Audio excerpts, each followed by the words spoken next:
बिस्मिल्लाहिर्रहमानिर्रहीम अस्सलाम वालेकुम नाज़रीन, आप देख रहे हैं मुदस्सिर स्पीक्स और उम्मीद है कि आप सब खैरियत से होंगे। जड़ावाला में नाज़रीन 4 कत्लों की इंतहाई खौफनाक वारदात सामने आई, जिसमें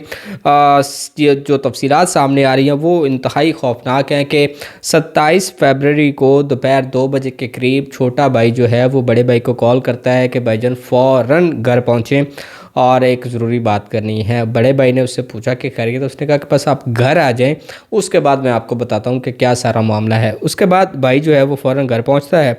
और उसके बाद जो छोटा भाई है वो अपनी भाभी का 7 साला ऐसा राज फाश करता है कि जिसको सुनने के बाद बड़ा भाई जो है वो फ़ौरन से छुरी उठाता है और सीधा जाके अपनी बीवी का गला काट देता है। और इसके बाद बात यहाँ पे ख़त्म नहीं हुई, बल्कि साथ वाले कमरे में जो उनकी 2 बेटियाँ थी, छोटी छोटी मासूम सी बेटियाँ थी, एक 5 साल की, एक 2 साल की, उसको भी वो वैशी जो है बाप वो उनको छुरियों के वार करता है और उन दोनों की भी गर्दनें काट देता है। इसके बाद जो छोटा भाई है वो ये कहता है कि बात यहीं पर ख़त्म नहीं होगी, बल्कि इस तमाम साजिश का जो एक हिस्सा थी, जिसको ये तमाम चीज़ें पता थी, उसकी जो बहन है जो कि इस वक्त ननकाना साहब में है, वो इस सारे काम की, इस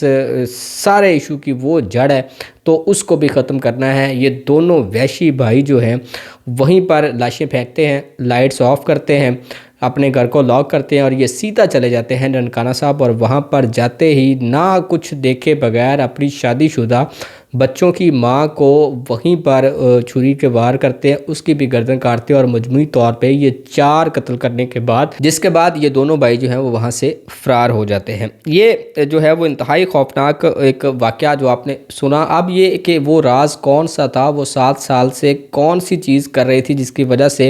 उसके शोहर को इतना गुस्सा आया और उसने ये तमाम इंतहाई कदम उठाया, 4 लोगों को मौत के घाट उतार दिया, वो राज आज आपके साथ इस वीडियो में शेयर करेंगे। और इसके साथ साथ उसकी बहन का क्या किरदार था इस सारे वाक़े के अंदर, जिसको ननकाना साहब में जाके कत्ल किया गया, वो भी मैं आपको बताऊंगा इसी वीडियो के अंदर। तो ये जो दोनों मुल्ज़मान हैं ये अब गिरफ़्तार हो चुके हैं पुलिस की हिरासत में और अपना इतराफ़ जुर्म भी कर चुके हैं। वो भी आपके साथ शेयर करेंगे कि इन्होंने क्या कहा है। थोड़ी सी जो इसकी तफसीलात हैं वो आपके साथ शेयर कर देते हैं। ये जड़ावाला का इलाका है, लुंडिया वाला, और इसमें जो एक फ़ैमिली रहती है और फैमिली का जो सरबराह है उसका नाम है इब्राहिम।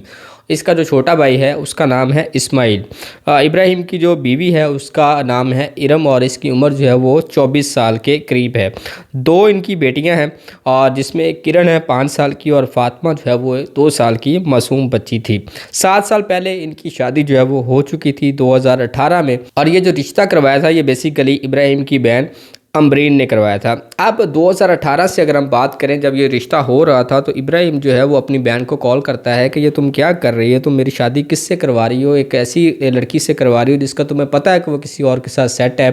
किसी और के साथ उसका चक्कर है, तो फिर भी तुम मेरी शादी जो है वो इसके साथ करवा रही हो। जिसके ऊपर अम्बरीन ये कहती है कि ये बच्ची है 16-17 साल की है, इसे इतनी अभी अकल नहीं है, तो ये जैसे इसकी शादी होगी हमारे साथ रहेगी, हमारे साथ इसका रहना गुजरना होगा तो ये ठीक हो जाएगी। इस बात के ऊपर, जैसे तैसे इस शराइत के ऊपर कि वो अब उस लड़के के साथ बातचीत नहीं करेगी या उसका कोई मामला नहीं होगा, ये शादी जो है वो कर ली जाती है। उसके बाद जी 7 साल इस शादी को गुजर चुके और 2 बच्चियां भी पैदा होगी, मगर वो आशिक जो है, जो कवारे होते का आशिक था इस लड़की का, वो जो है इसका ताल्लुक अभी तक चलता आ रहा था, वो इससे पीछे नहीं हटा था। अब ये सारा मामला खुला किस तरीके से, ये आग लगी किस तरीके से, तो वो अगर मैं बताऊं तो 27 फरवरी को 2 बजे के करीब छोटा भाई जो है वो बड़े भाई को कॉल करता है कि वो घर आ जाए और उससे ये कहा कि क्या बात हुई है, जो कि मैंने आपको शुरू में बताया कि वो ये कहता आप घर आएँ, फिर उसके बाद मैं आपको बताता हूँ कि क्या बात हुई है। भाई जो है वो फ़ौरन घर पे पहुँचता है और जब वो आ जाता है तो छोटा भाई जो उसे कहता है कि भाई भाभी को मैंने फ़ोन पे बात करते हुए सुना है, और जिसमें वो ये कह रही थी एक कि ये जो छोटी बेटी है इसके बाप तुम हो, इसमें मेरे शोहर का कोई भी किरदार नहीं है, मेरा शोहर जो है वो इस बच्ची का बाप नहीं है, बल्कि तुम मेरी बच्ची के बाप हो। ये छोटा भाई कहता है कि मुझसे ये बात बर्दाश्त नहीं हुई और मैंने ये तमाम चीज़ें जो है वो आपको बता दी है। भाई को जैसे ये पता चलता है तो उसके दिमाग के अंदर वही 7 साल पहले की जो एक इनकी कहानी थी, जो इनका एक लव का चक्कर था, वो उसके दिमाग में चल पड़ती है और वो क्या करता है कि वो इतना गुस्से में आता है कि वो छुरी उसने पकड़ी और सीधा जाके अपनी बीवी को कत्ल किया। किया, उसका गला ऐसे काटा जैसे किसी जानवर का काटते हैं। इसके बाद अपनी दूसरे कमरे में अपनी बच्चियों को इंतहाई बेदर्दी के साथ उनके भी गले काटे और उनको भी वहीं पर मार दिया। और इसके बाद जैसा कि मैंने आपको कहा कि वो ननकाना साहब चलते हैं, जो कि ये समझते हैं कि सारे माजरे के अंदर, इस सारे वाक़े के अंदर जो सबसे ज़्यादा किरदार है वो इनकी बहन का है, जिसने ये रिश्ता करवाया था, क्योंकि वो जानती थी कि ये लड़की का पहले किसी के साथ जो है वो चक्कर चल रहा है। ये वैशी भाई जो है वो सीधा मंडी फैजाबाद पहुँचे और वहाँ पर जाके अपनी बहन को भी बेदर्दी के साथ इसको मार दिया गया। ये जुल्म जो है वो इन्होंने खुद ढाया अपनी बहन के ऊपर और उसके बाद वहाँ से फ़रार हो गए। जैसे ही ये ख़बर जो है वो इस इलाके में जो फैली है सहाफ़ियों की जानब से, इसको सामने लाया गया, तो वहाँ पर जो है वो CPO जो फैसलाबाद हैं उन्होंने एक्शन लिया और उन्होंने SP जो जड़ावाला हैं उन्होंने एक टीम बनाई इसके ऊपर और 72 घंटों के अंदर अंदर इन दोनों भाइयों को जो है वो जो ओकाड़ा के करीब से इसको गिरफ़्तार कर लिया गया। गिरफ़्तार करने के बाद पुलिस तफ्तीश के अंदर ये कहते हैं कि गैरत के नाम पर इन्होंने कत्ल किया है। गैरत के नाम पर इसने अपनी बीवी को और अपनी जो नाजायज़ बेटी थी और दूसरी बेटी, इसको जो है वो कत्ल किया है। उन्होंने कहा जी ठीक है इसके ऊपर, लेकिन इस सारे वाक़े के अंदर बहन को किस लिए कत्ल किया गया, कि उसका इस सारे मामले से क्या ताल्लुक़ था, तो उसने कहा कि बेसिकली इसकी गैरत जगाने में यानी कि इसको जलील करवाने में इसकी बहन का एक पूरा प्रॉपर हाथ था, क्योंकि वो जानती थी सारा कुछ, इसलिए उन्होंने जाके इसको वहाँ पर कत्ल किया। अब इस सारे वाक़े की जो है वो 2 FIR काटी गई, एक सिंगल कत्ल की जो कि ननकाना साहब में हुआ उसकी काटी गई, और एक तेरे कत्ल की जो कह लें कि FIR थी वो जड़ावाला के अंदर जो है वो काटी गई। तो ये तमाम तर चीज़ें जो है वो अब पुलिस के ऊपर है कि उन्होंने ये तमाम तर चीज़ें अपने बयान के अंदर बताई है। अब पुलिस का ये काम है इन तमाम चीज़ों को कंफर्म करना कि आया कि इस तरीके से ही मामला था या फिर इसके अंदर कोई और भी चीज़ें हैं जो कि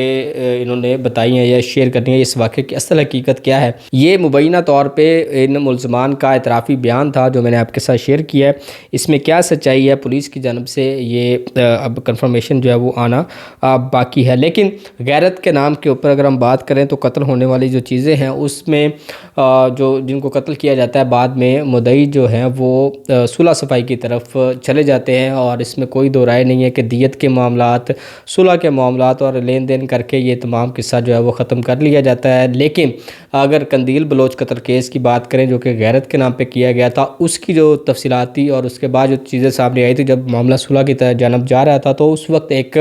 कानून बनाया गया था जिसमें ये कहा गया था कि अगर मुद्दई